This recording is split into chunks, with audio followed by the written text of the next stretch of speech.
বাংলাদেশের এক প্রান্তে ছিল একটি গ্রাম। গ্রামের নাম ছিল চরনগর। গ্রামের পাশেই ছিল একটি নদী। নদীর পাড়েই ছিল গ্রামটির অবস্থান। নদীর পাড় ঘেঁষে ওঠা এই গ্রামটি দিনের বেলায় স্বাভাবিক থাকলেও রাতের বেলা এখানে ভিন্ন রহস্য নেমে আসতো।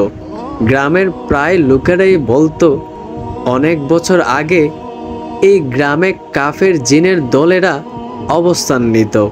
সেই কাফের জিনেরা রাতের বেলা গ্রামের মানুষদের উপর প্রভাব ফেলত। কেউ হঠাৎ করে অসুস্থ হয়ে যেত, আবার কারো শরীর খারাপ হয়ে যেত, কারো শরীর শক্ত হয়ে যেত, আবার কখনো কখনো কেউ অদ্ভুত আওয়াজ শুনতে পেত।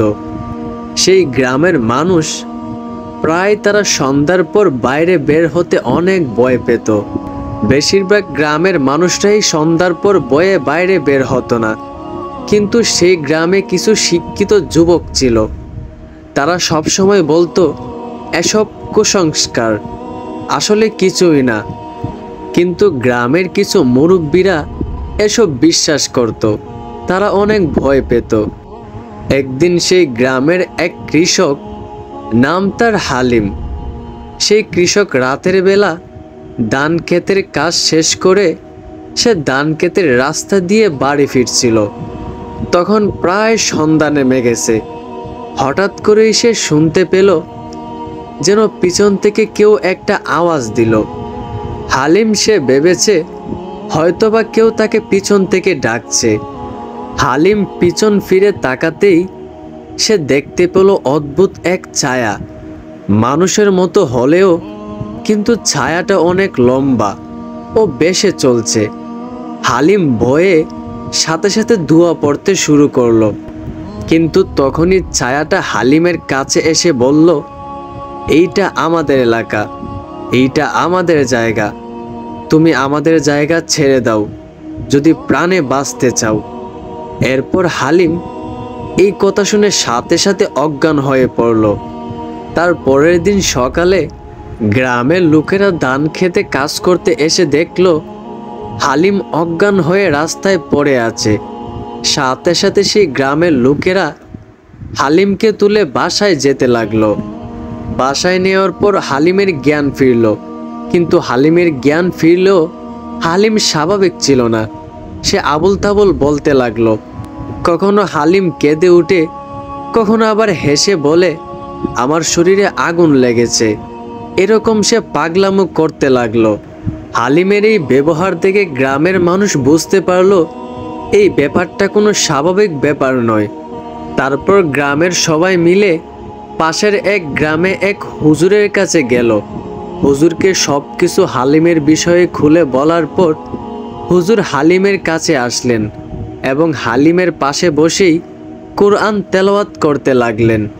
হঠাৎ করে হালিমের পাশ থেকে এক ছায়া বলে উঠল, আমরা আগুনের সন্তান, এখানে আমাদের রাজ্য, তোমরা আমাদের সরাতে পারবে না। হুজুর তখন এই দৃশ্য দেখে শান্তভাবে বললেন, তোমরা জিন, আর আল্লাহ বলেছেন নিশ্চয়ই শয়তান তাদের কোনো ক্ষতি করতে পারে না যারা আল্লাহর উপর ঈমান এনেছে এবং আল্লাহকে ভরসা করেছে। দিন রাত ধরে হুজুর কোরআনের মাধ্যমে জিনকে সরাতে চেষ্টা করলেন। মাঝে মধ্যে জিন কথা বলতো, হুমকিও দিত, আমরা ছাড়ব না, এই গ্রাম আমাদের। কিন্তু হুজুর প্রতিদিন গ্রামের মানুষদেরকে একত্র করে মসজিদে নামাজ পড়াতেন, কোরআন তেলাওয়াত করাতেন এবং হুজুর গ্রামের সবাইকে বলতেন যেই ঘরে সূরা বাকারা তিলাওয়াত করা হয় সেই ঘরে শয়তান কখনোই প্রবেশ করতে পারে না। সহিহ মুসলিম। হুজুরের এই কথাগুলো শুনে সবাই নিয়মিত নামাজ পড়তে লাগলো, কোরআন তিলাওয়াত করতে লাগলো। তারপর থেকেই সেই গ্রামে শান্তি আসতে শুরু করলো।